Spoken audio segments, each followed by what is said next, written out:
Right to vote, a fundamental right. Voters have right to know about their candidates. In a landmark judgment in Union of India versus Association for Democratic Reforms, AIR 2002, a three-judge bench comprising Justice M. B. Shah, Justice P. V. Reddy and Justice D. M. Dharmadhikari held that the amended electoral reforms law passed by Parliament is unconstitutional as being violative of a citizen's right to know under Article 19, 1A of the Constitution.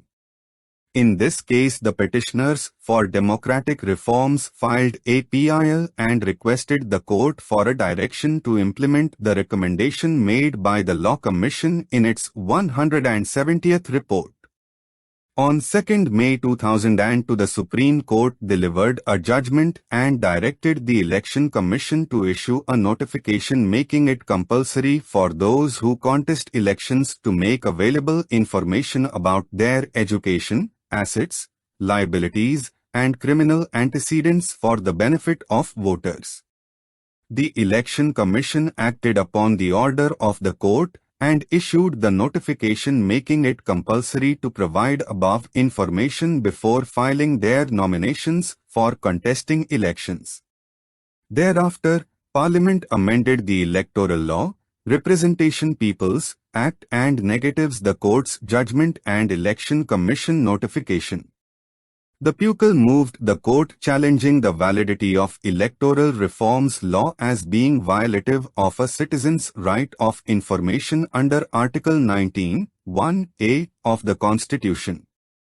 Section 33 of the amended RPA provided notwithstanding anything contained in any judgment of any court or any order of the Election Commission, no candidate shall be liable to disclose or furnish any such information in respect of his election, which is not required to be disclosed or furnished under this Act or the rules made thereunder.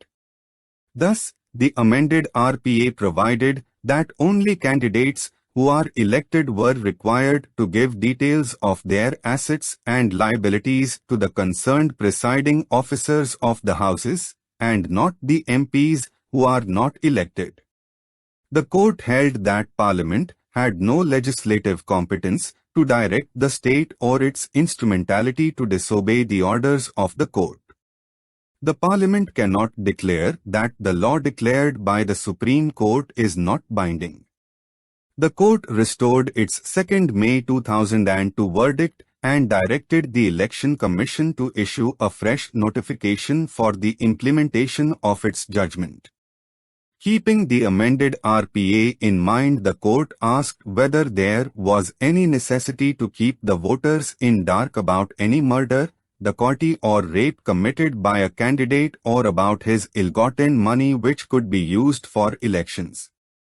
Justice Shah said the judgment was aimed at cleansing the democracy of unwanted elements and gives the country a competent legislature. The court said that the amended RPA was a half-hearted attempt by the government to fight the use of money and muscle power in elections. In State versus Charita, AIR 1999, the Supreme Court has held that the press does not have an unfettered right to interview an under-trial prisoner in jail. Thus, where the trial of the accused was pending before the additional session judge, he had authority to grant permission to the press to interview the under trial inside the jail. However, the permission to the press to interview an under trial cannot be granted mechanically without application of mind.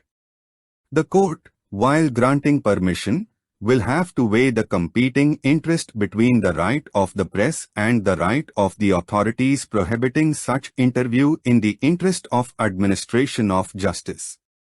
The permission granted by the court would be subject to the relevant rules and regulations contained in the jail manual. In Life Insurance Corporation of India versus Manubhai D. Shah, AIR 1992, the Supreme Court again got an opportunity to examine the scope and extent of the freedom of speech and expression guaranteed by Article 19, 1A of the Constitution. In the first case, the respondent, the executive trustee of the Consumer Education and Research Center, CRC, Ahmedabad, after undertaking research into the working of the Life Insurance Corporation of India, LIC, published a study paper entitled Fraud on Policyholders, a Shocking Story. This study paper depicted the discriminatory practice adopted by the LIC which adversely affected the interest of a large number of policyholders. A member of the LIC published a counter in a magazine called Yogakshama published by the LIC. The respondent requested the LIC to publish his rejoinder to the said article in the said magazine, but his request was not accepted. The LIC contended that the magazine is a house magazine and not put in the market for sale to the general public. It was meant only for informing its members, staff and agents about its activities. The respondent contended that the refusal to publish his rejoinder in the magazine violated his fundamental right under Articles 14 and 19, 1a of the Constitution. The High Court rejected the contention on two grounds, viz. I. It is available to anyone on payment of subscription, and 2. Members of public are invited to contribute articles for publication. The court directed LIC to publish the article in the next issue.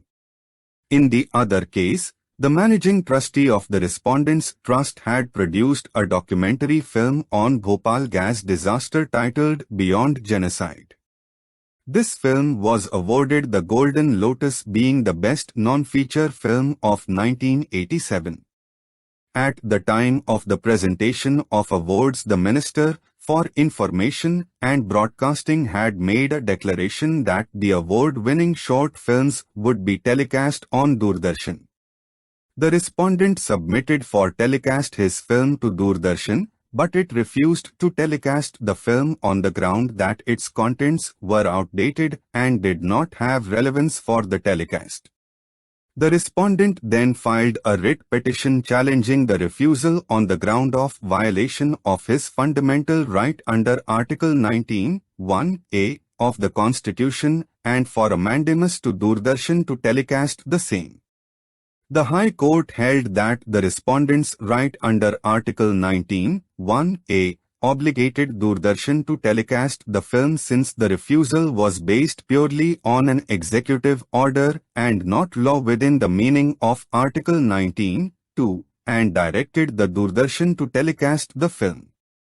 The LIC appealed against both the orders of the High Court to the Supreme Court.